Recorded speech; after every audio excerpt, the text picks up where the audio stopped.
pag-distract sa ating talakayan, pakita mo ng simulan.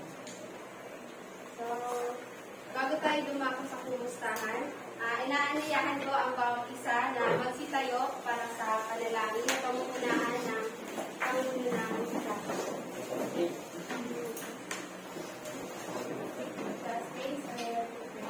Yes, we are. Praise to the name of our Lord Jesus Christ. Now and forever. Amen. Okay, bago po magsiupo, pakitingnan po na ang ilalim ng upuan kung may mga papel-papel, dumi, at kung okay naman na, pakiayos po ng mga upuan na nasa tamang linya mo.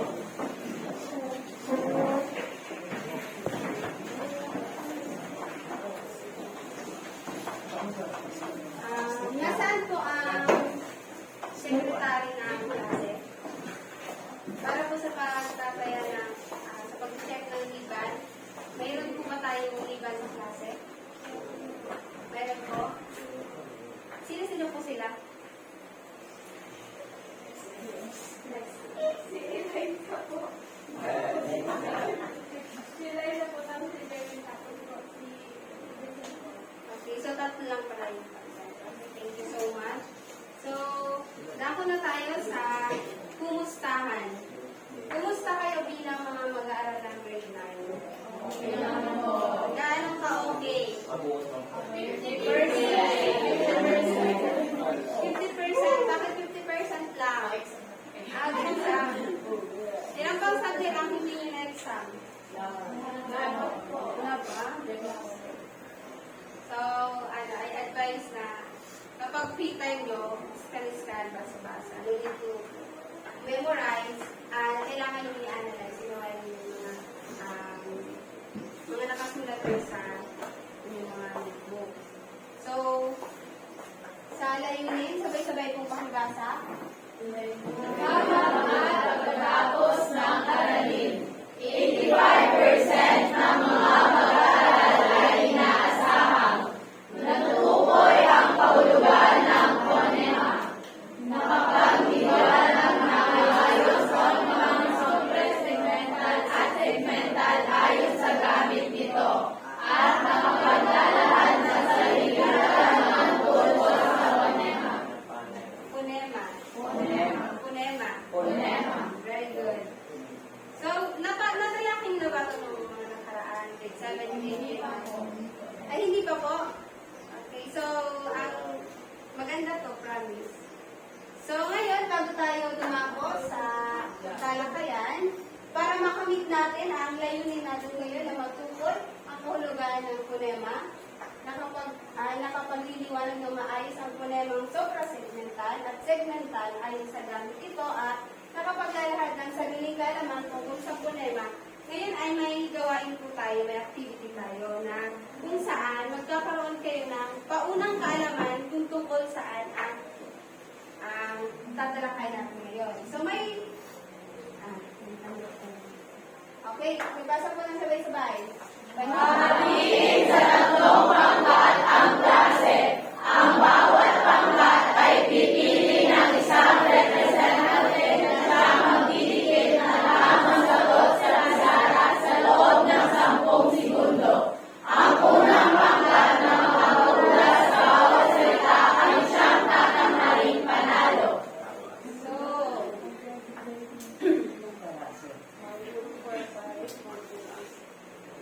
So, ang unang pangkat, 1, 2, 3, hanggang sa likod.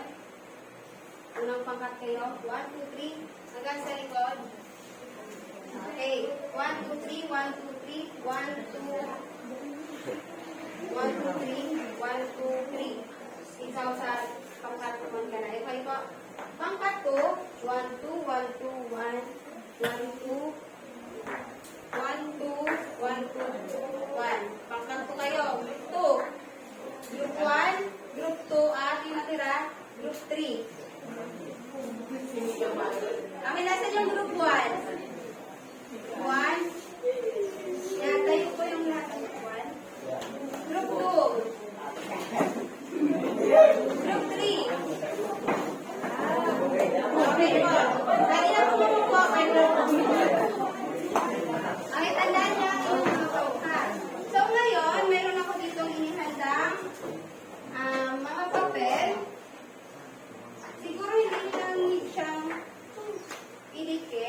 magpili na lang kayo ng mga hahawak ng mga papel na to. Kapag kulang yung miyembro nyo, pwede naman isang tao, dalawang papel. Okay.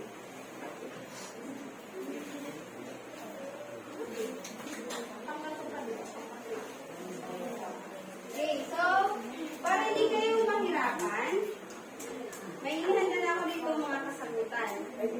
Narito ang posibleng kasagutan sa mga salita na narinig. Naka-sticker pa, tanggal na lang mo ng sticker. So, pakidistribute na po na mga papel. Okay, yung pangkat ko, mag-group na po kayo. Group na kayo. Group.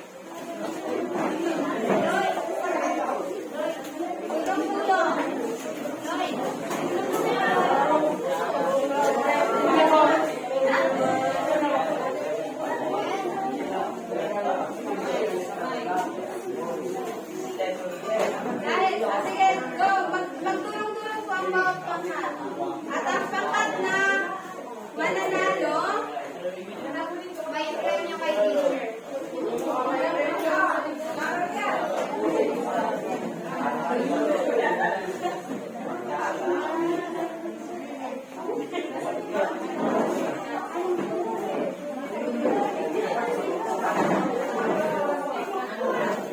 Bibigyan ko naman kayo ng 3 minuto para gawin ko ang pagkatang gawain.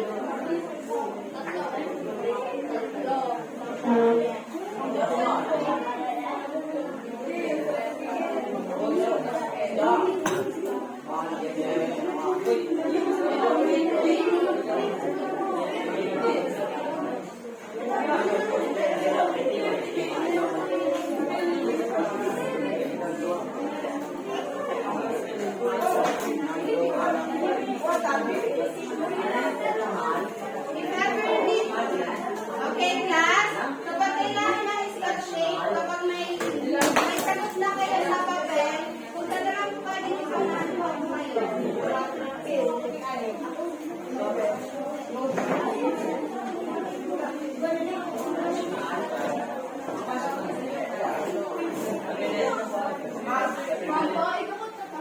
Okay po. Sige na. May scotch tape.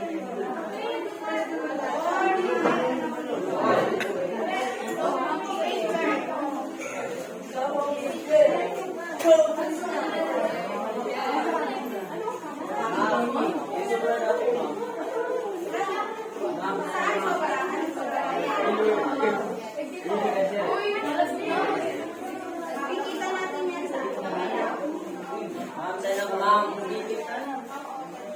That's my.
May 1 minuto na lamang po kayo para sa plan.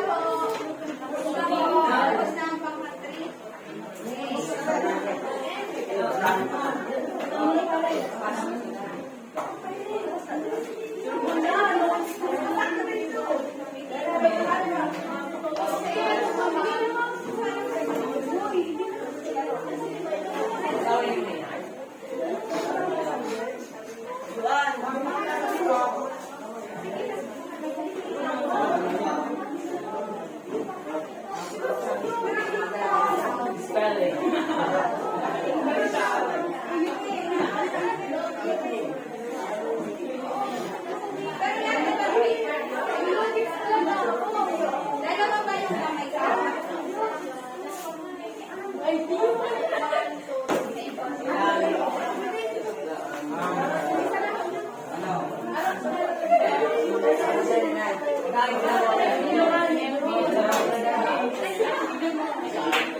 Kabilang na 10, balik na po sa kanya-kanyang upuan.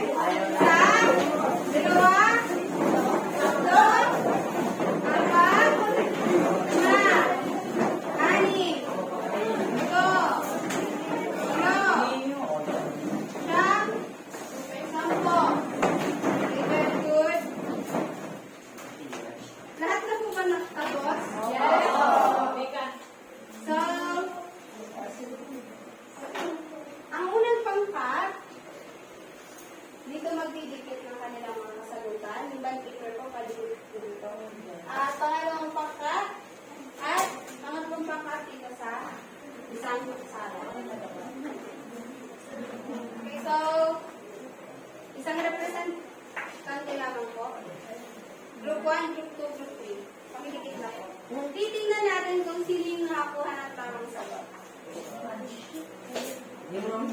O, meron po kayo dito.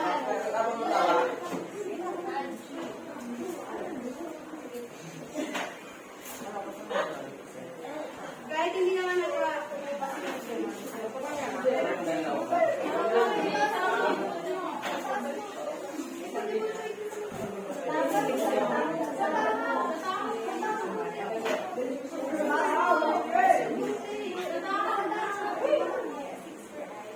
Sa tingin nyo ba, tama yung mga sagot nyo?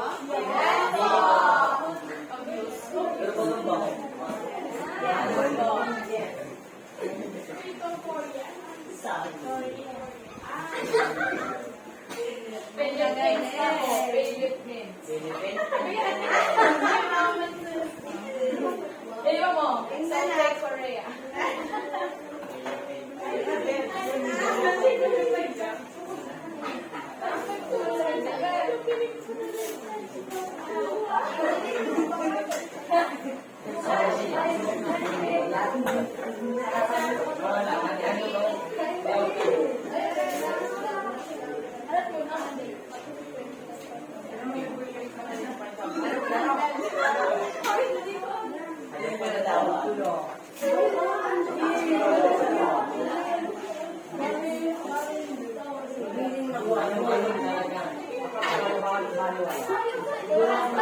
Itingan ko muna ang inyong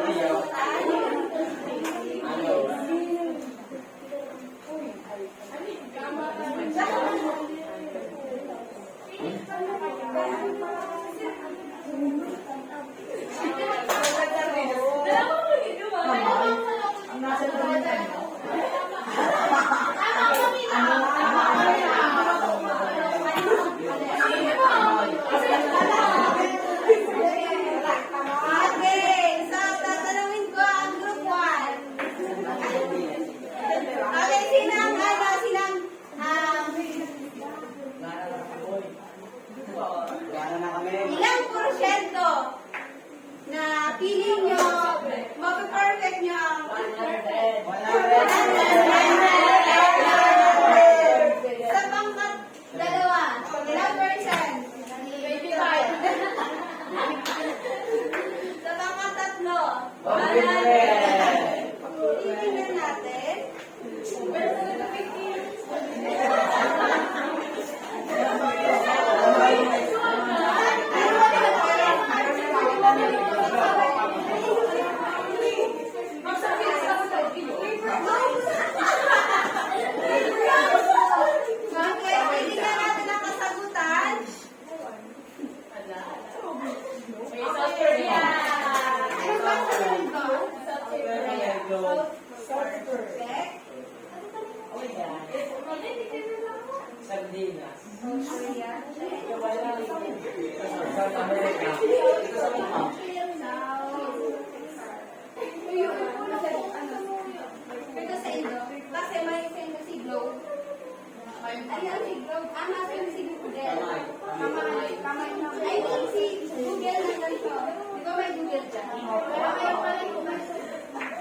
Bonus na to kasi si teacher ang may sala.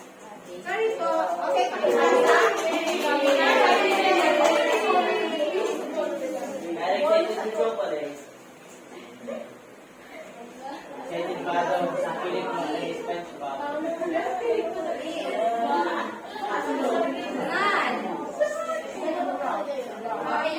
Anong tawag dyan? Ayan. Gawa ba ng color green? Gulo. New York. New York. New York. New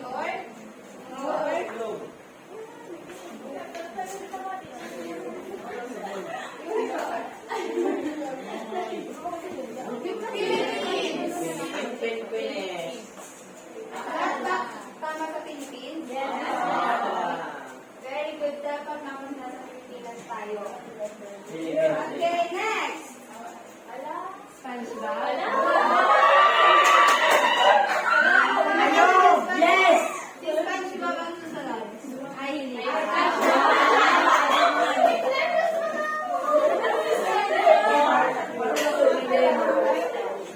Mga laban na isa po yan. Si SpongeBob. Galing ay.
Makinig po. Ang tanong ay masabi? Ang sabi?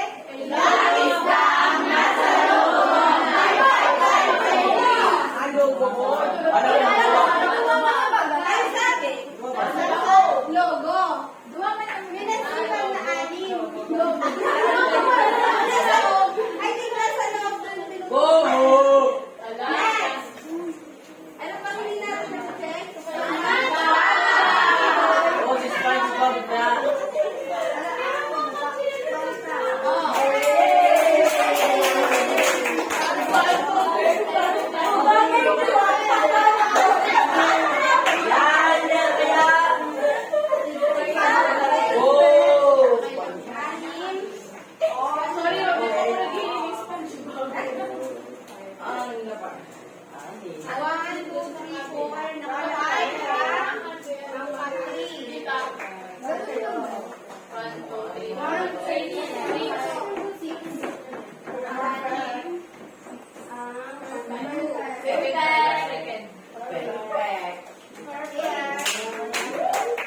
Okay, palapakan niyo ang inyong mga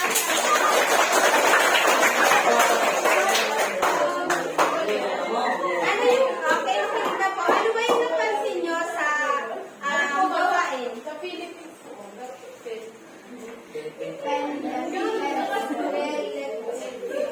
Magtikin ka mo. Ano man daw yung sardinas? Alam ko kaya? Logo. Anong atay na nakikita niyo kapag may relief? So, next, group 1. Group 1. Paano nyo na-perfect yung ating gawain? Saan kayo nagbase?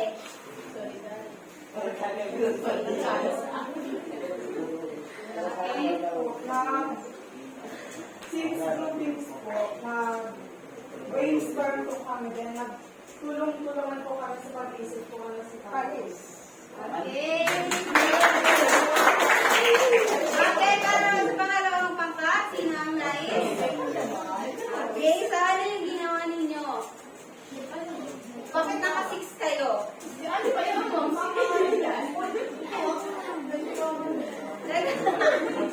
Ginamit ko common sense?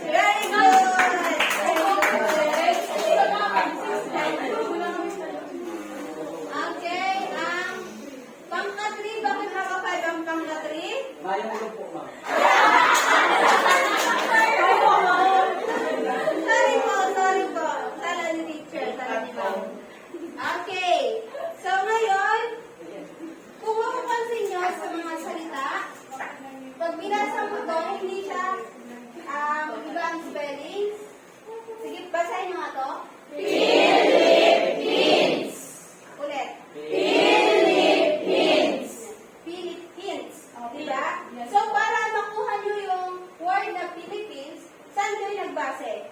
Diyan po sa Very good, sa tunog. Kasi kung babasahin mo siyang Philippines, and kung titignan nyo yung kahulugan nito, parang iba. Parang siya mag-Philippines. Oo, very good. Yung pronunciation. So, nagbase kayo sa pronunciation and sa tunog. So, dito sa New York, paano nyo ito binasa? Yan. So, kung titignan nyo, parang, ano ba yan? Ano bang klaseng salita yan, di ba? So, dahil ginamit nyo nga yung common sense, at nagbase kayo sa tunog, kaya nyo na unawaan at nasagutan yung ating gawain. So, sabi, ang wika ay isa sa pinakamahalagang aspeto ng kultura at komunikasyon. Naniniwala ba kayo? Yes.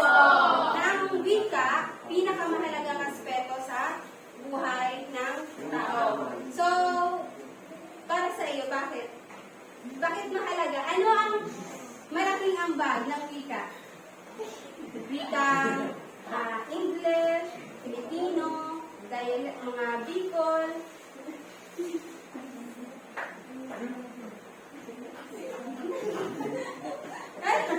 So, dali na, ay, Filipino pala.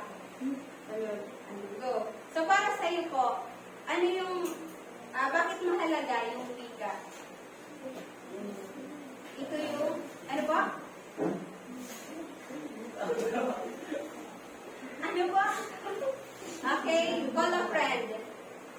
Magtawag ka ng kaibigan mo tutulong sa pagsagot sa iyo. Sino po? Si Antoinette? Si Antoinette daw. Sa pamamagitan po ng wika, mas madali po kayo magkakaunawaan. Halimbawa po, pag pupunta kayo po sa New York, tapos marunong pa po mag-English, syempre po magkakaunawaan po kayo ng tao. Okay. So, madali po magkakaunawaan ng tao kapag marunong sila sa wika. Okay, very good. Tumpak yung kanyang sinabi. So, malaki ang ambag ng wika sa ating personalidad, sa ating buhay. Kasi wika ang nagbubuklod sa atin. Wika ang nagiging dahilan kung bakit nagkakaisa tayo, nagkakaunawaan tayo. Kung bakit naunawaan mo siya, naunawaan mo kayo, at naunawaan niyo ako. Ang pamamagitan ng wika, nagkakaroon ng pag-unawa at pagkakaisa ang mga tao. Ngunit, hindi totally wika ang ating tatalakayin ngayon. Ang ating tatalakayin ay tungkol sa ano nga po? Phonema. Ano nga po? Very good. Phonema. Ano ba ang phonema? Narinig niyo na ba to? Hindi pa. Yun pa lang po? Okay. Unfamiliar. So, isa siya sa mga paksa sa Pilipino. Bibihira lang din siya italakay ng mga guro. Pero sa ngayon, buti na lang ako ang nagkataon na ito ang aking napiling paksa. So, sabay-sabay na mabasahin ko.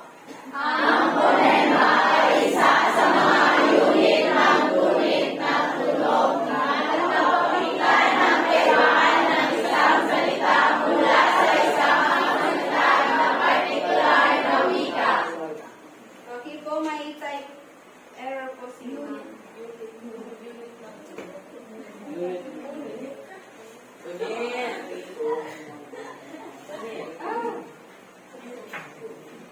Unit po yan ha. Unit na lang po yung ito po ha. Unit ng tunog. So, pakibasa sa loob ng ng tahon. Palayong napipitik tunog o kombinasyon ng mga ito. So, pag sinabi pa lang phonema, ito ay binubuo ng pitik, O kombinasyon ng mga very good. Kumbaga, ang titik, ang bawat titik may tunog. Halimbawa, letter A. Anong sandang letter A? Sandang letter B? Very good. Kapag pinagsama ang titik at tunog, nagkakaroon tayo ng isang kombinasyon na sa salita. Very good. So, ang punema pala ay unit ng mga tunog.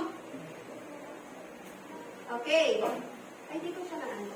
Okay. So, ang punema ay nagiging pangunahing bahagi ng pag-aaral ng linguistika.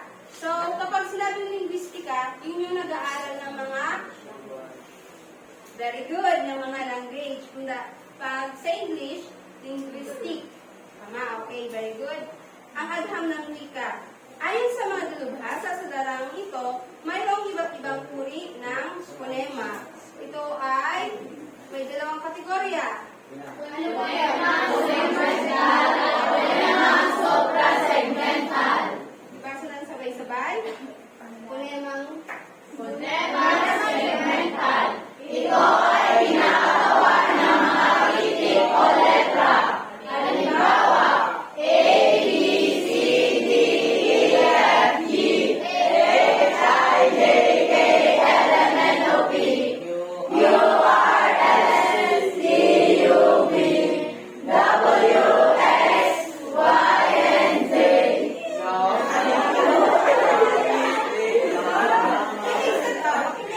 Ibig sabihin, ang alphabet pala ay punemang segmental. Pangalawa, pangalawang uri ng punema? Punemang suprasegmental.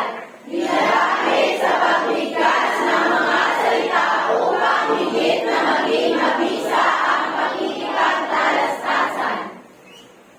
Okay, mayroong tatlong uri ang punemang suprasegmental. Kung ang punema may dalawang uri, ano nga yun?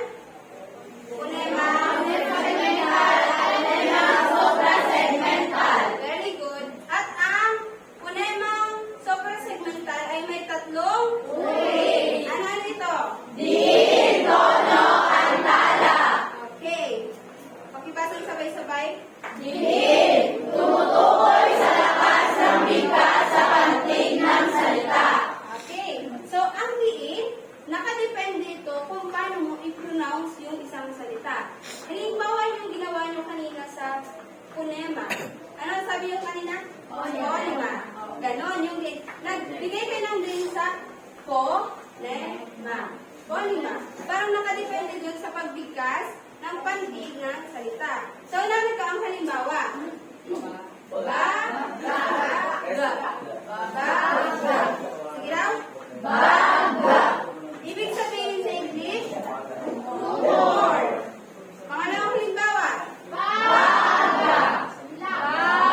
Ibig sabihin, so nakadepende siya kung anong pantig ang bibigyan mo ng liin. Naunawaan mo ba? Opo. Okay, very good. So, dako na tayo sa Tono. kinig po. Sabay-sabay pong basahin. Pagbigkas ng pantig ng isang salita. Ang pagtaas, pagbaba, na inuukol sa pagbibigkas ng pantig ng isang salita. So, alam niyo naman siguro kung ano yung pantig, di ba? Okay, so, basic na yan kasi grade 9 na kayo. So, narito ang antas ng tunog. Nakikita nyo ang level 1? Opo. Level 2? Opo. Level 3? Kapag nasa level 1, Mababa. level 2? Normal. Normal, parang hindi pa sigaw, hindi rin ganun kababa. Level 3? Mataas. Nasa high? Yan, nasa high level. Very good. So, narito ang halimbawa. So, paano nyo?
Parinig naman. Paano yan? Ano?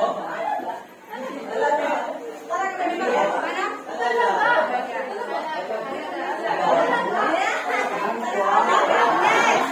Proceed tayo sa dalawang uri ng suprasegmental. Ano naman yung dalawang uri na discuss natin? At pangatlo ay? Antala. Ano ang sabi sa antala? Sabihin na patigil sa katanaya upang higit na maging malinaw ang mensahe. Dito na papasok ang tamang bantas. Kapag sinabi, ano ang halimbawa ng bantas? Tulo. Tama. Question mark. Exclamation point. Wait. Ano pa? Itching. Ano pa? Dito na papasok ang paggamit ng tuldok, uwit, kasi kung paano nyo i-deliver yung tamang pagbigkas at kung paano kayo nalagay ng tamang bantas, doon magbase kung ano yung gusto ninyo iparating. Okay, naintindihan po? So, narito ang pangusap 1. Sige nga. Hindi ako narinig. Okay. Sige, go. Antoinette. Hindi ako ang salarin. Hindi ako ang salarin. Ibig sabihin.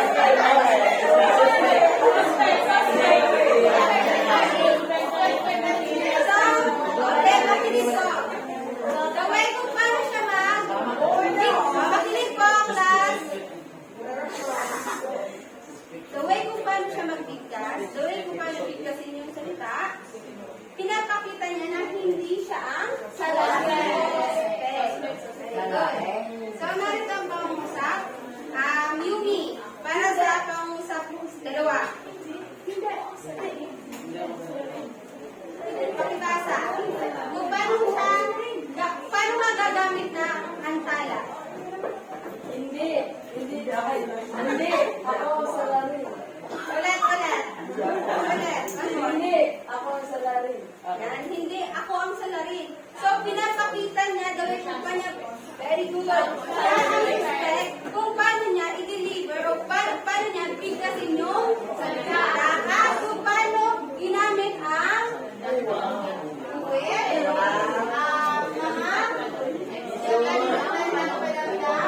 at basta nakadepende siya sa bantas. Next.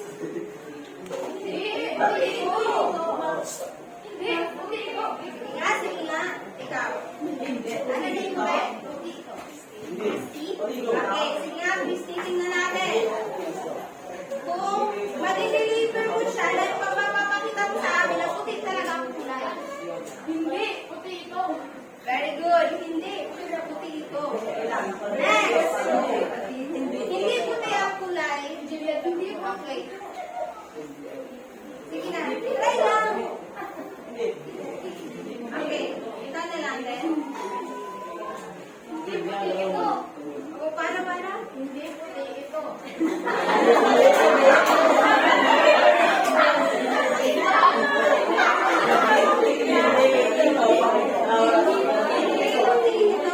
Para may pagka-question mark.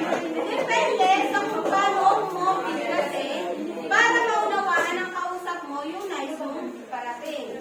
Okay? Kung minsan, halimbawa na lang sa chat, diba? So, pag masaya tayo, ang daming ha-ha-ha-ha. Kasi makatulog-tulog pa gano'n, diba?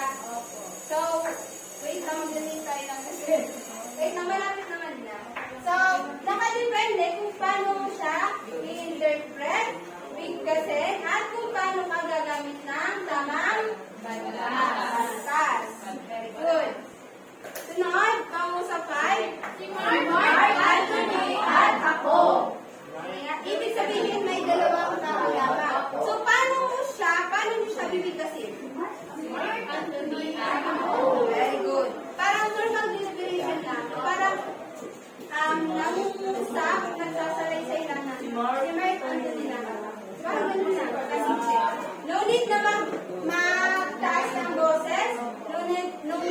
pagbaba. Nasa katamtaman lang ka, nasa normal lang na bag. Ayan, very good.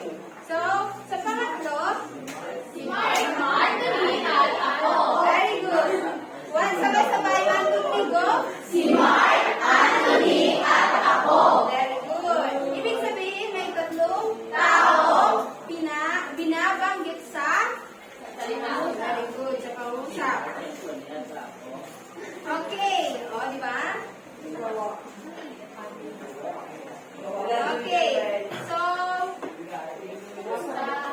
gawain. Pakibasa ng panuto. Panununin namin ang gusto ng bawat hayag sa layunin nito. Maaari gamitin ang bilang 1 sa mababa, bilang 2 sa katamtaman, at bilang 3 sa mataas. So, dito papasok ang uri ng suprasegmental. So, dito papasok ang anong papasok dito? Yung tono, diin, antas. Tono. Tono, very good. So, yung dating pangkat, pangkat ulit kayo. At basta yung dating pangkat, yun pa rin po yung pangkat. Gawain siya by group. So, ang gagawin nyo,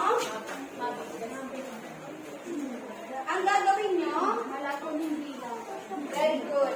Gagawa rin kayo ng bilang. Ganto-ganto. Halimbawa, ang pag-aalinlangan kanina. Saan mo siya ilalagay ng K? Saan mo siya ilalagay? Paano mo ibibigas ang K? Paano mo ibibigas ang I? At paano mo ibibigas ang na? Okay? Ano po? Okay? Ano sabi niya?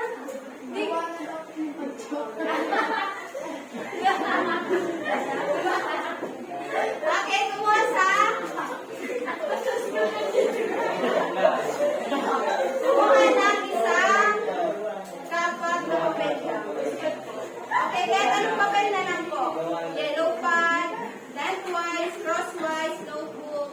So, pangkat 1, pangkat 2. Pangkat 3. So, para sa pangkat 1 na nanalo kanina, may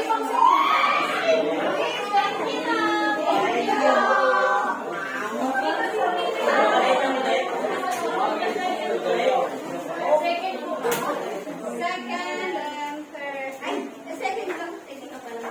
Second and third. So, ngayon, sino kaya ang tatanggalin? Okay, sa loob ng 5 minuto. Ako, group na.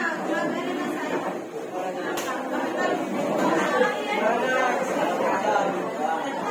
Pwede naman na, ano yung gawin nyo? Halimbawa, kanina. Halimbawa, ikaw kanina. Okay, makinig po, class. Makinig, ganito ako kanina. Pwede naman na, para hindi kayo matapa, lagyan nyo na.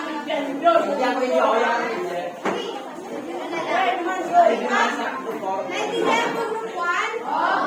Group 3? Let's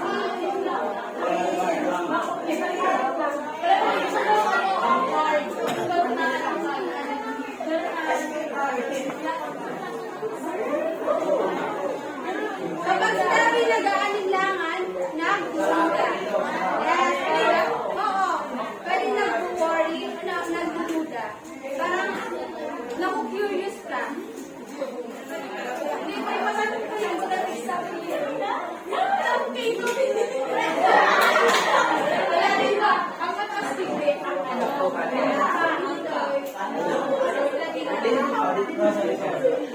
Kanina.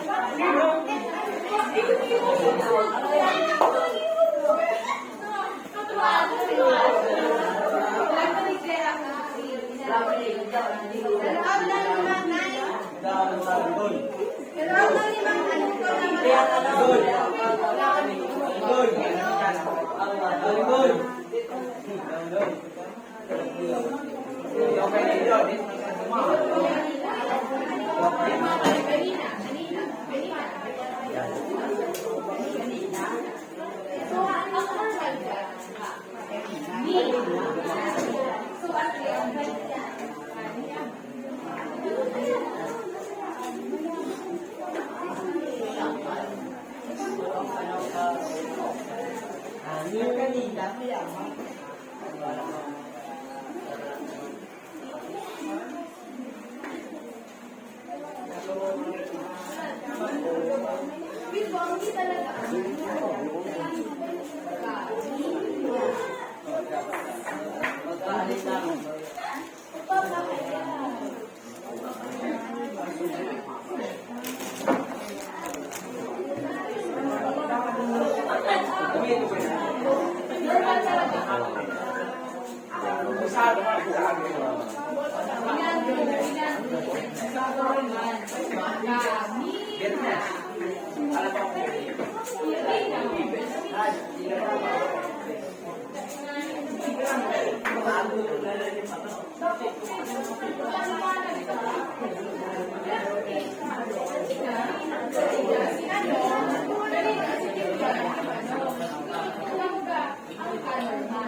Okay, isang minuto na lang ang pagkikira.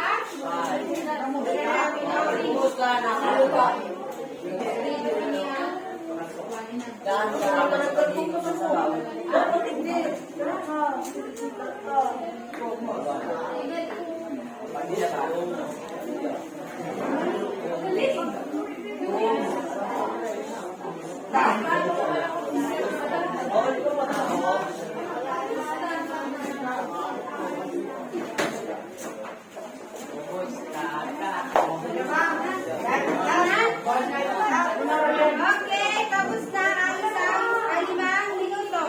Within Fernan, pasabot na po ng papel. Sa bilang na sakto, pakibalik na po sa tamang upuan. Isang, dalawa, anim, ito, walo, siyam,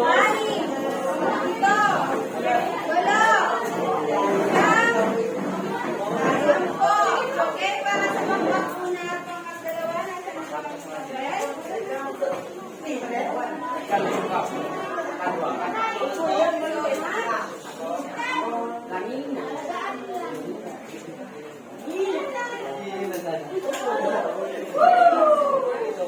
Kaya ang gaganda ng sulat kamay niyo. Okay, ngayon ay lahat ng pagbasa ng pagpangalit. Ano po? Okay.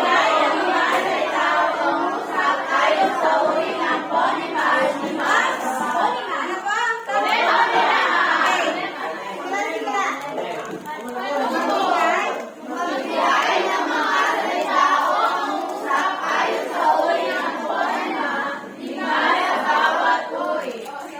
So, nagbigay daw ng salita o pangusap ay sa uri ng problema. Ang upat ng aralin, pero okay.